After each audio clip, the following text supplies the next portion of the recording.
Vijana wamehimizwa kwa makini wakati huu wa likizo ndefu ili kuepuka kukumbana na changamoto za maisha kama vile mimba za utotoni.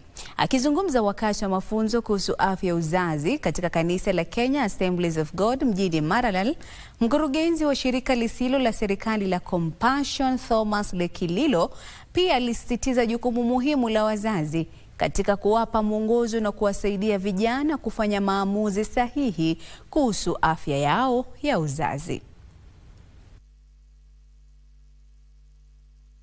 Programu hii imekuwa ya faida sana katika maisha ya vijana yetu, haswa katika kuwasaidia kuimarika katika afya ya kiakili na hata kwa ustawi wa kiinzia katika what we call mental health.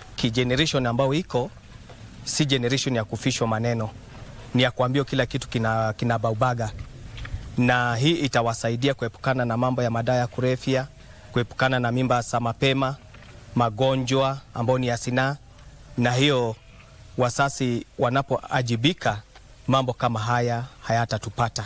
Langu ni kuwashukuru waliokuwa nasi, kuungana na walimu na pia kanisa kwa ujumla, kwa kuwa kupata chance kama hii, it's not that easy.